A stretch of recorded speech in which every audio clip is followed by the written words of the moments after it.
El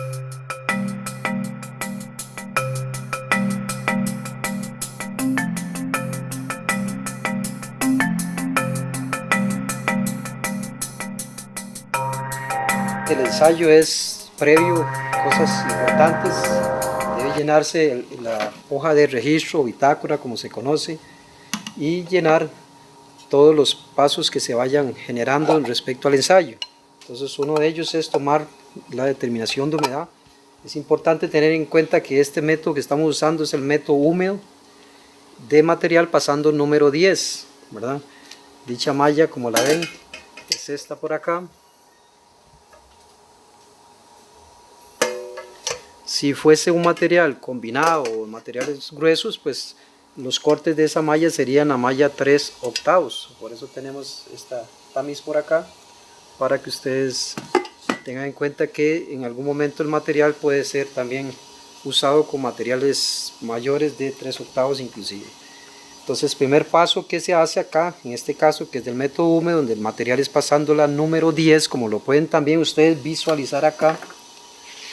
Es un material pasando ya por la malla número 10. Este material previamente fue cuarteado, o sea, preparado, fue cuarteado. Él también fue pasado directamente por la malla número 10 en este caso. Y el material ya lo tenemos, como nos habla la norma, previamente protegido, guardado en bolsa, ¿verdad? Para que no haya pérdidas adicionales de humedad. En este momento, importante, yo aquí lo que voy a hacer es la demostración de cómo se determina la humedad, pero esta humedad también debe hacerse el día previo al ensayo, ¿verdad? Pero sí quiero que ustedes lo vean cómo se hace el ensayito de humedad para la corrección de la masa inicial, ¿verdad? Que nos habla de los 55 gramos. Entonces colocamos la cápsula ahí, vemos que ya aquí tenemos el peso anotado, 6236, que es el peso de la cápsula. Y para dicho ensayo se nos permite de 50 gramos más o menos 10. Entonces yo puedo usar cualquiera de estos datos ahí, más la cápsula, obviamente, ¿verdad? Entonces estaríamos hablando de 62 más 50, cerca de 110, 115 gramos. Entonces ya con esto podríamos definir que la masa es óptima para el peso de la determinación de humedad. Pues anotamos ese dato por acá, 115, 67, como lo ven. Y esto pues obviamente iría al horno con su respectiva tapa también, ¿verdad? La parte siguiente sería tomar la masa que vamos a usar para el ensayo ya propiamente de sedimentación. Entonces colocamos el recipiente adecuado para en este caso estamos usando un beaker de 250 gramos. Y lo que nos habla para el material pasando número 10 son los 55 gramos. En este caso puedo tarar el recipiente. Le vamos agregando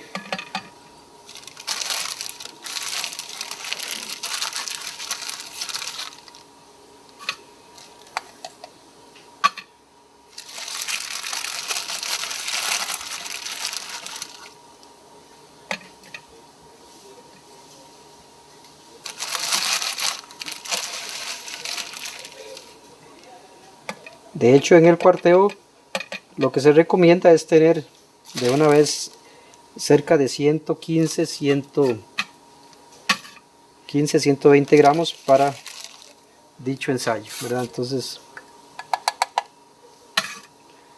más o menos ahí estaríamos.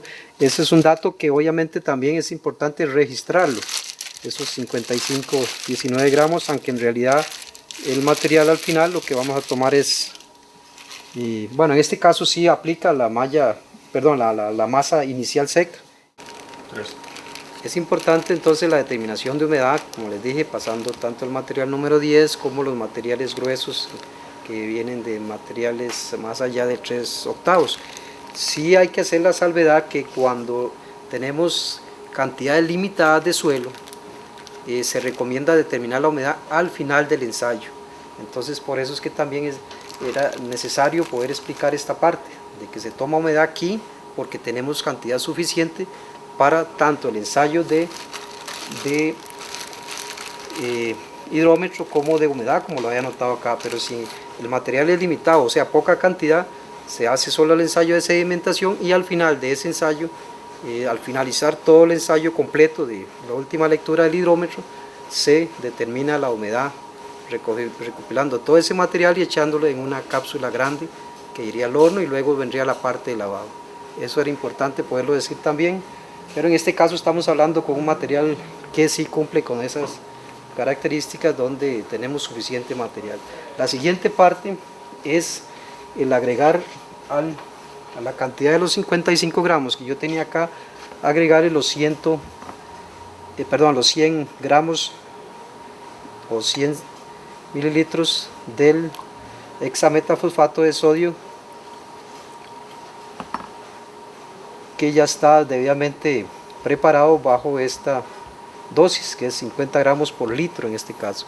Este es el material que viene en este recipiente, para que ustedes también lo conozcan cómo es este tipo de material, ¿verdad? Que lo que se hace para alcanzar que esté en esta forma es usando algún baño ultrasónico o algún método que podamos removerlo, calentándolo y poder llevarlo a que se diluya totalmente para que no afecte el ensayo previamente. Esta parte, lo que se nos hace es dejarlo, ¿verdad?, las 16 o más horas, o sea, lo que dice la norma, como la que debe pasar la noche, totalmente, inclusive se deja tapado, ¿verdad? En este caso podríamos usar cualquier otro recipiente ahí, o ya sea una bolsa, papel aluminio, en este caso lo podríamos tapar y podríamos dejarlo ya ahí las 16 horas o más. Esta parte aquí les vamos a mostrar lecturas para la corrección del ensayo propiamente. Recuerden que la mezcla que se está usando es una cantidad de suelo, una cantidad de el hexametafosfato de sodio ya diluido y adicionalmente agua hasta la marca. Entonces aquí lo que vamos a hacer son esas lecturas de corrección. En este caso, ahí la que están viendo ustedes es la del agente dispersante. Ahí les vamos a mostrar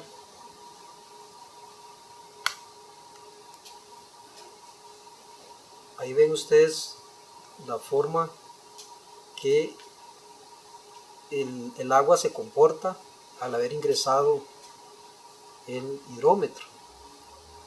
Ven la curvita hacia arriba, ¿verdad? Ese es el que le llamamos el menisco. Entonces eso es muy importante, hay que estarlo visualizando bien, que el aparato esté centrado en la probeta, ¿verdad?, que no esté pegando en paredes y que no esté en movimiento, o sea que debe estar totalmente quieto todo el aparatito dentro del agua con el dispersante. En este caso, la lectura que ustedes están notando, ven que ella tiene una escala, y lo que estamos viendo ahí donde se forma el menisco es en la tercera rayita que vemos de la escala. Entonces la lectura sería 3.0 en este caso, ¿verdad?, porque lo vemos exactamente sobre la rayita.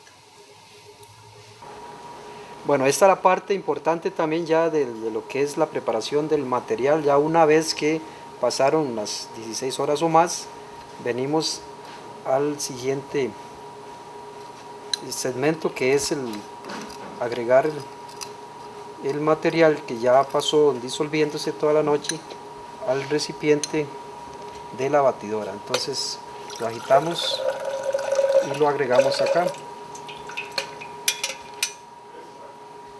Aquí obviamente hay que tener mucho cuidado de no perder material.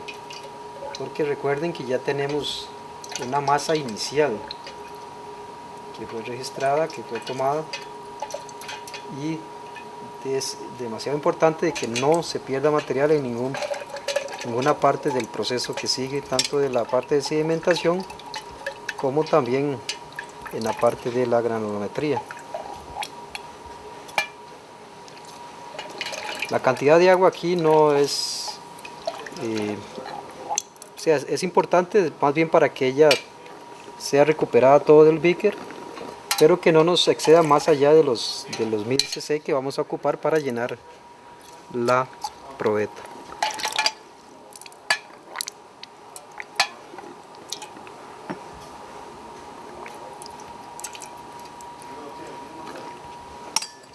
Bien, teniendo una cantidad ya adecuada, le agregamos, lo que se pide es que tenga más o menos unas 3/4 partes del recipiente para poderlo batir. Entonces lo colocamos en la batidora eléctrica y cronómetro en mano. Le vamos a hacer 1 minuto de batido según nos habla esta norma.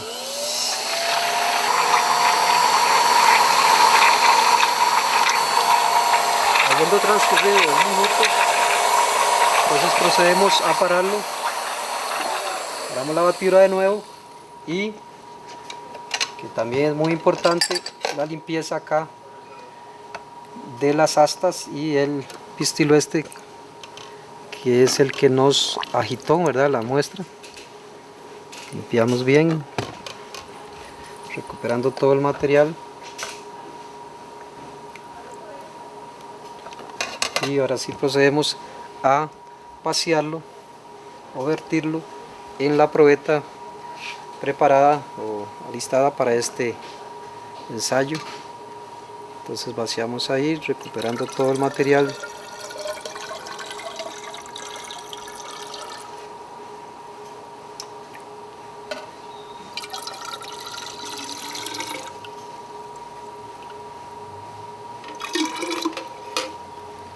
Y aquí recuerden que lo que necesitamos es llevarlo aquí a la marca de 1000 cc, entonces podemos usar más agua para limpiar todo el recipiente de la batidora y así poder recuperar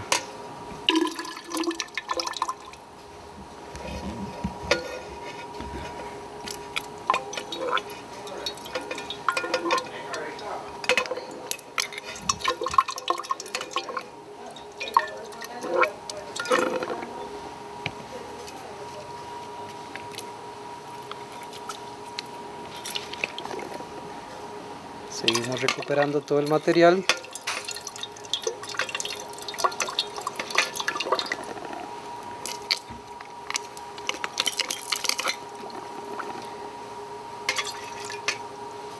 Comprobado que ya el recipiente esté totalmente limpio, recuperado todo el material, ajustamos hasta la marca de 1000 cc.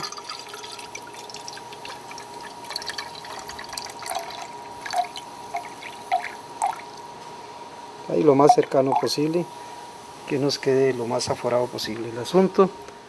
Esta es la parte del agitado volcando la probeta. Hay técnicas de hacerlo, una es tomando por acá, otra poniendo la mano acá y usando también ya sea un tapón de hule o bien en este caso que lo voy a hacer con la palma de la mano. Se coloca de esta forma, es importante que debe estar seco en los bordes de la probeta para evitar cualquier fuga de agua. Lo volcamos y nos dice la norma que tengo que hacer este agitado durante 1 minuto. Una vez terminado ya el minuto de batido, vengo, coloco, puedo pasar la mano raspando ahí para limpiar y lo dejo en reposo, ¿verdad?, con los cuidados de que ya no hay que mover absolutamente nada de ninguna de las probetas.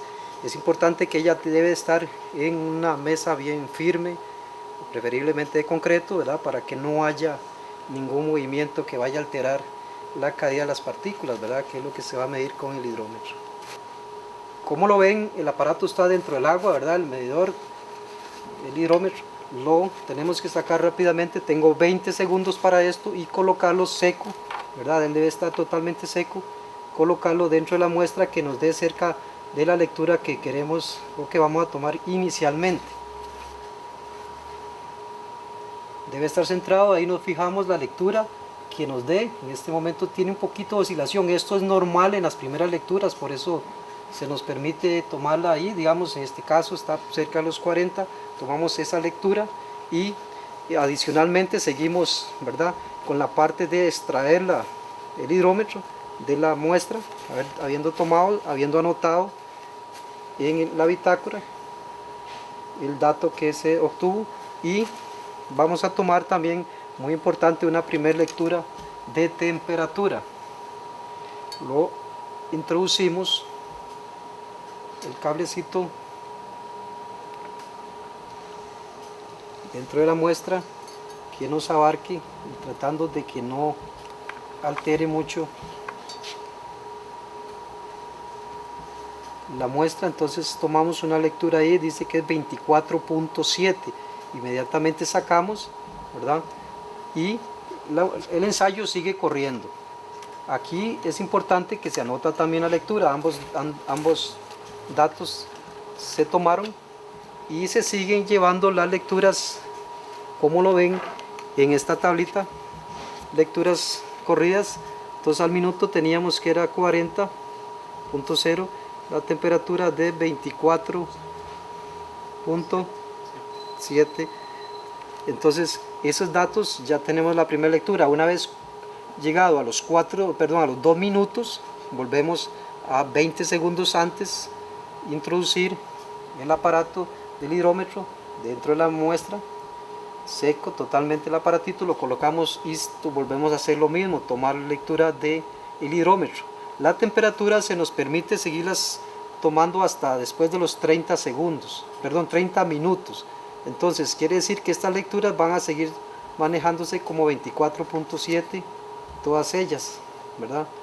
Después de 30 segundos, ¿eso por qué? Porque a la vez de que es importante no estar alterando la muestra, también se supone que las temperaturas no van a variar durante un lapso tan corto, ¿verdad? Posteriormente, como lo ven, ya si hay lecturas más corridas, que es después de 30 minutos, llevamos a los 60 minutos, que es la hora, y luego a 2:40. Entonces ahí sí es importante cada una de esas lecturas, tanto del hidrómetro como de la temperatura, lo que nos esté registrando. Esta parte aquí que estamos viendo ya es una lectura dentro de la probeta con el sedimento y toda la mezcla. Ya aquí ustedes pueden ver una de las lecturas que se estaría enfocando es cuando ya el aparatito del hidrómetro es introducido dentro de la probeta con la mezcla.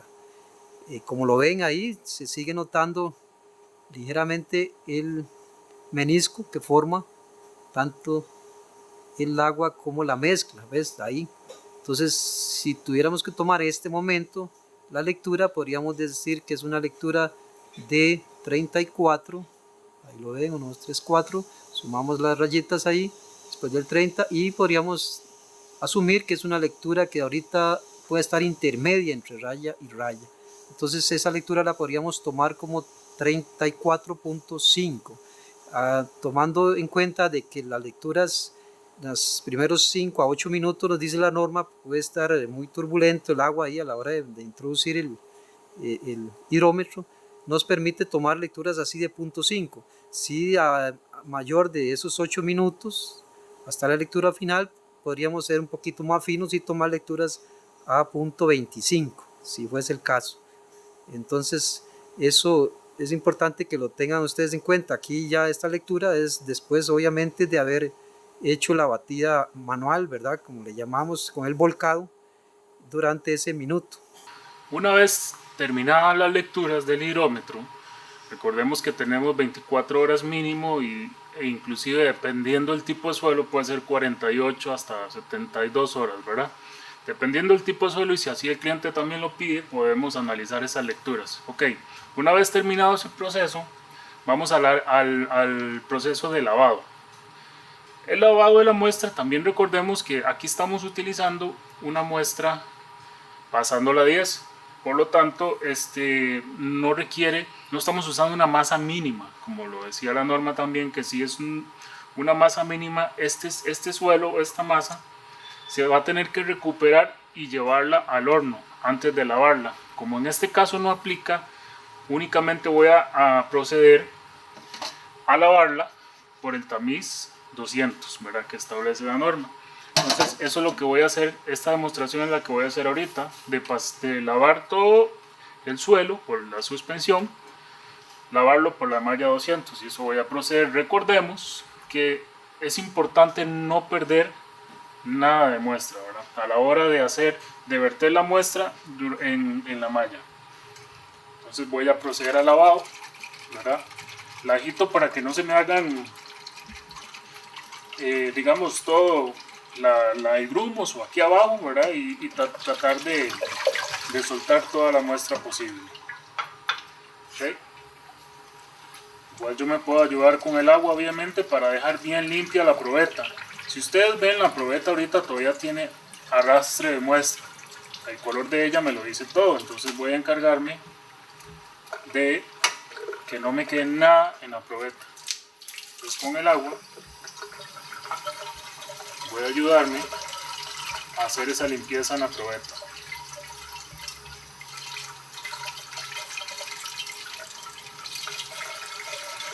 La idea de esto es entonces, como les dije, es que toda la muestra me quede en la malla.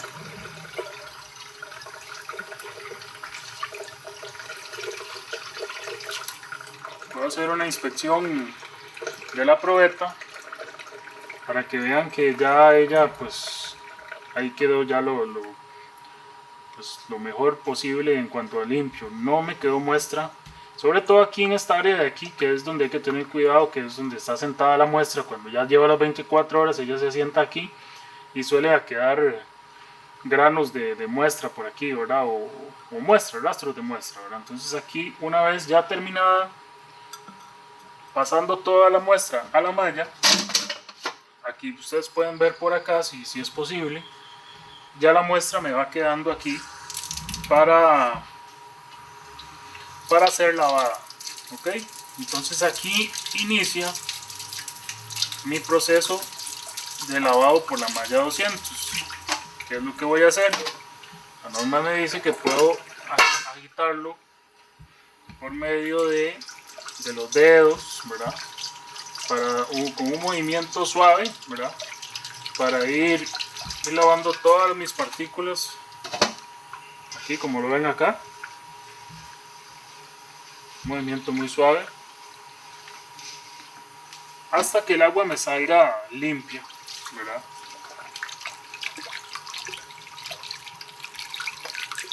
A la hora de lavarlo y pasarlo por la malla. Entonces puedo hacer este decantado de agua, ¿verdad?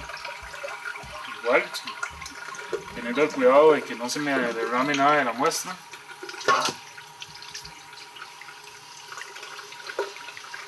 Y como les dije, el fin de esto es que ya el agua me salga clara. Ahí todavía sigue saliendo turbia, ¿verdad? Entonces quiere decir que el proceso todavía requiere de unas cuantas pasadas más, o de ciclos de esos que estoy haciendo. Voy a tratar de llevarlo ya al punto para después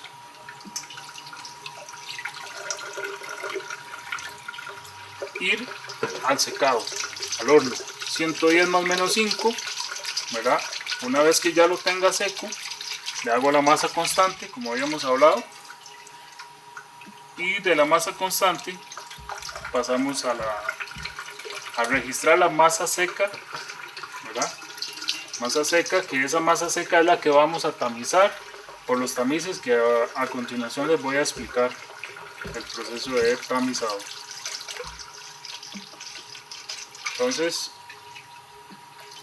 como les dije, esta muestra lavada pasa a una cápsula más pequeña y después al horno.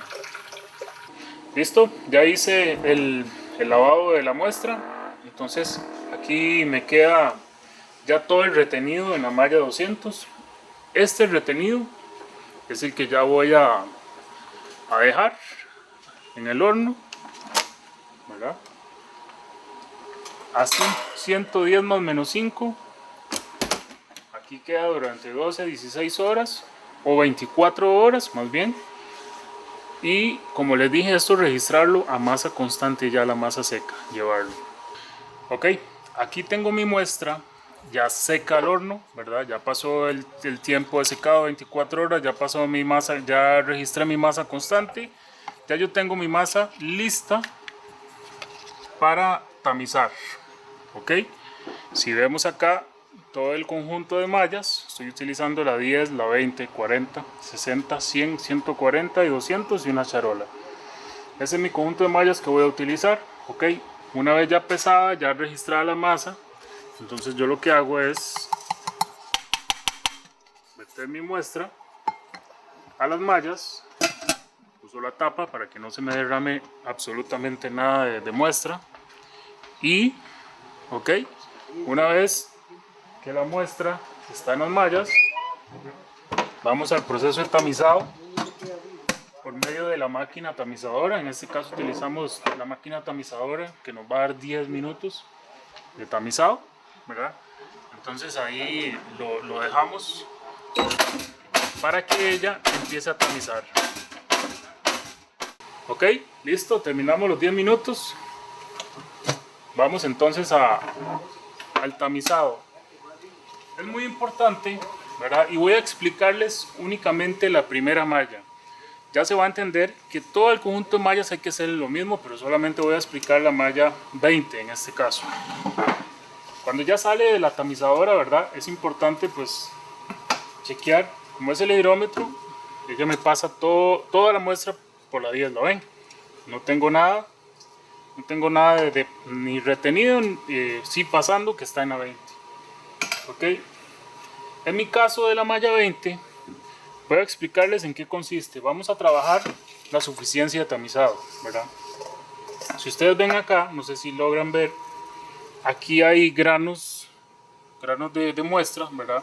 Que necesitan ser trabajados, ¿verdad? Ok, ¿en qué consiste mi suficiencia de tamizado? ¿Verdad? Si ustedes ven aquí esta tapa, yo la tapa la tengo enumerada con los 6 lados, ¿verdad? Una vez que ya los tengo señalados, bueno, voy a proceder a mi suficiencia de tamizado. Recuerden que eso es después de la tamizada que hizo la máquina, ¿verdad? Entonces, ¿en qué consiste la suficiencia? La insuficiencia consiste en darle 25 golpes en cada sector de la muestra, ¿ok? Entonces, la norma permite 25 golpes por minuto, ¿verdad? Entonces, máximo. Entonces, vamos ahí a un ritmo más o menos de 25 golpes a este ritmo.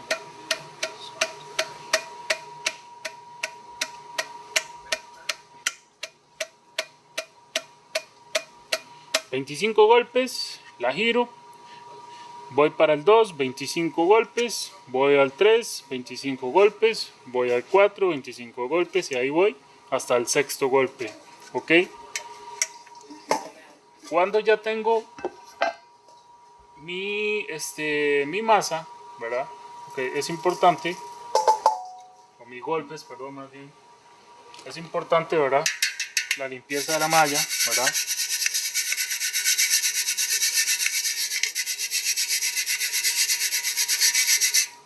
Y chequear que la limpieza de la malla sea bien efectiva, ¿verdad?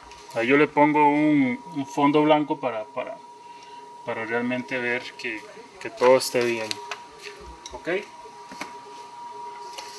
Es importante, y no les hablé anteriormente, previo, es importante que antes de la suficiencia de tamizado hay que registrar una masa, o sea, mi masa retenida en la malla 20. Con esa masa que nosotros obtenemos, vamos a comparar esto, que ya después viene lo que yo les dije de los 150 golpes. Entonces, esas dos masas son las que me van a registrar si ya la malla está completamente trabajada. Entonces, la diferencia entre esas masas no tiene que pasar el 1%. Y así nos vamos en cada malla. Si se pasa más del 1%, pues tenemos que seguir tamizando hasta que ya las diferencias de masas retenidas no sea mayor al 1%. Entonces, como les digo, eso cada una de las mallas, ¿verdad? Después todo el retenido total de cada malla lo vamos a sumar y lo vamos a comparar con mi masa inicial seca al horno, que es la masa inicial antes de meter la muestra a las mallas. Ok, voy a explicarles más o menos el cuadro de granulometría que tenemos nosotros. Aquí tenemos la bitácora que utilizamos. Ok, si ven acá, hay una masa inicial de 50, bueno, en este caso utilizamos 50 gramos. Aquí una masa total que fue la de 2,04 gramos, que esa fue la masa total que tamizamos. Nos venimos acá, ese es el tamizado por suficiencia, ¿verdad? Y aquí tenemos las masas para que ustedes se den una idea. En la malla 20, que es esta línea de acá, ¿verdad? 0.01, 0.01, me da la misma masa, o sea, estamos calificando que es la suficiencia tamizado pues está bien hecha, ¿ok? 0.13, 0.13, 0.28, 0.28. Aquí en este caso, en la malla 100, ustedes ven que hubo 0.45 masa inicial, 0.44 en la masa final. Este 0.44 es el que voy a reportar para retenido en la malla 100 y así nos vamos hasta obtener todo. Si ustedes ven acá en esta línea, en esta columna, ahí están mis retenidos de cada malla individualmente.